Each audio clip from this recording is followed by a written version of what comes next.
It was the automotive equivalent of bringing a machine gun to a knife fight, only to realize everyone else had brought bazookas. The early 1960s weren't about safety ratings, fuel economy, or cup holders. They were about one thing – supremacy. Specifically, supremacy on the quarter-mile stretch of asphalt where reputations were forged in tire smoke and broken transmissions. This was the era of superstock, a gladiator arena where the big three – General Motors, Chrysler, and Ford were locked in a desperate arms race. But Ford had a problem. They were bringing heavyweight contenders to a lightweight fight. Their Galaxies were powerful, sure, but they were also massive slabs of Detroit iron that gravity seemed to love a little too much. They needed something drastic. They needed to stop playing by the rules of polite engineering and start thinking like hot rodders. The solution wasn't just a car, it was an act of mechanical violence. It was 500 horsepower stuffed into a grocery getter, a Frankenstein monster wearing a Wimbledon white tuxedo. This is the story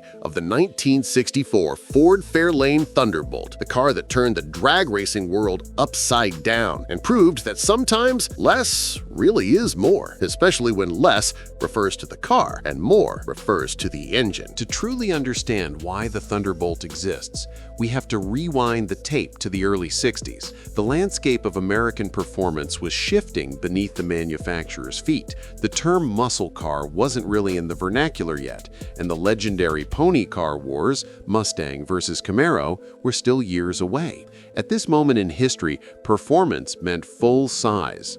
If you wanted to go fast, you bought the biggest car on the lot and shoved the biggest engine you could find into it. For Ford, that meant the Galaxy. In 1961, the weapon of choice was the 390 cubic-inch V8. It was a solid engine, but on the strip, it was getting eaten alive by the larger displacement engines coming out of the GM and Mopar camps. By 1962, Ford punched back with a 406 cubic-inch version, finally cracking the 400 horsepower barrier. Suddenly, the Blue Oval was competitive again.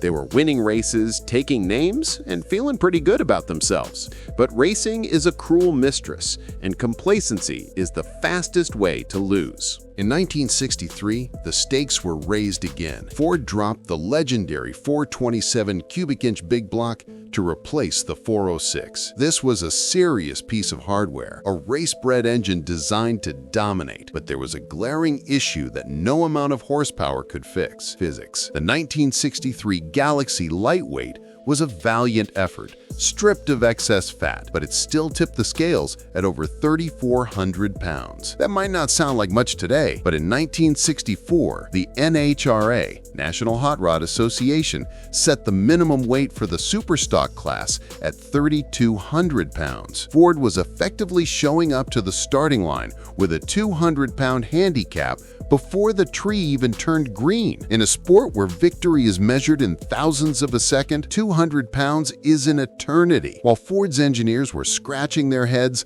looking at the Galaxy and wondering what else they could possibly cut out of it, someone looked across the showroom floor. Sitting there, unassuming and sensible, was the Ford Fairlane. It was a mid-sized sedan, designed for families and Sunday drives, but most importantly, it was light. Unloaded and dry, a base Fairlane weighed around 3,000 pounds. The math was simple, almost too simple. If they could take the heart of the beast, the 427 big block, and transplant it into the rib cage of the Fairlane, they wouldn't just meet the weight limit, they would be right on the cutting edge of it. But simple math rarely translates to simple engineering. The Fairlane was never designed to house a monster like the 427. The biggest engine you could get in a standard Fairlane was the 289 small block, a compact V8 that fit neatly between the shock towers. The 427 was a different animal entirely. It was physically massive, a sprawling block of iron that had no business being in a mid-size engine bay. To make it fit, Ford had to get creative, bordering on destructive. They didn't just install the engine, they surgically altered the car to accept it. The suspension shock towers had to be notched and cut back just to physically squeeze the block in. The battery? There was no room for it up front, so it was banished vanished to the trunk, a move that actually helped weight distribution, inadvertently aiding traction. Custom tubular headers were fabricated,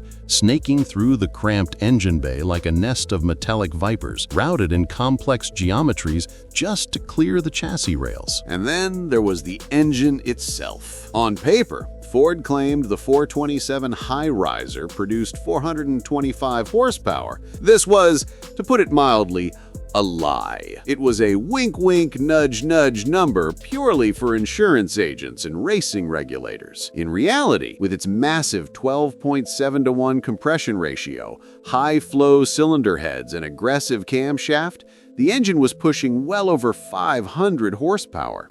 Some dyno tests from the era suggest it was knocking on the door of 600. To feed this hungry beast, it was topped with two massive 4-barrel carburetors. But they didn't just suck air from under the hood. Oh no! Ford designed a functional ram air induction system.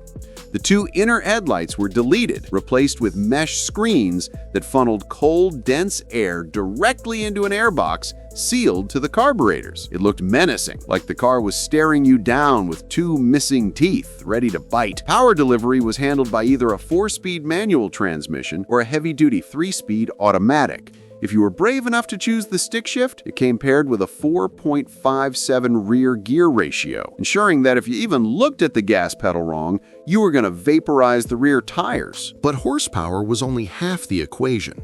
Remember, the goal was to hit that magic 3,200-pound weight minimum. Ford didn't just stop at putting a big engine in a smaller car. They put the Fairlane on a crash diet that bordered on anorexia. Inside, it was a wasteland of comfort. The standard bench seats were ripped out and replaced with lightweight bucket seats sourced directly from the Ford Ecoline van. They were flat, unsupportive, and barely qualified as furniture, but they were light. The radio? Gone. The heater? Gone. Sun visors, armrests, sound deadening, carpeting, all gone. They even deleted the passenger side windshield wiper because, let's face it, if you're racing, your passenger's visibility is not a priority. The obsession with weight loss extended to the exterior.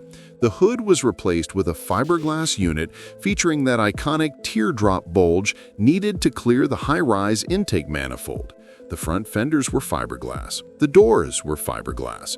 The front bumper was originally fiberglass, but the NHRA stepped in and said, okay, that's unsafe, so Ford compromised with aluminum bumpers. Even the glass was replaced with lighter plexiglass in the side and rear windows on some models. To meet homologation requirements, the rules that said a car had to be a production vehicle to race in superstock, Ford had to build exactly 100 of these monsters. They started with the Fairlane 500 two-door sedan, specifically the ones equipped with the 289 V8, because those chassis already came with the robust Ford 9-inch rear end, the only differential capable of handling the 427's torque without exploding into shrapnel. The first 11 cars rolled off the line in a deep burgundy, but the remaining 89 were painted in Wimbledon white, a color that would become synonymous with Ford performance, famously used on the Shelby GT350. So, was it worth it? Did all the cutting, gutting, and shoehorning pay off?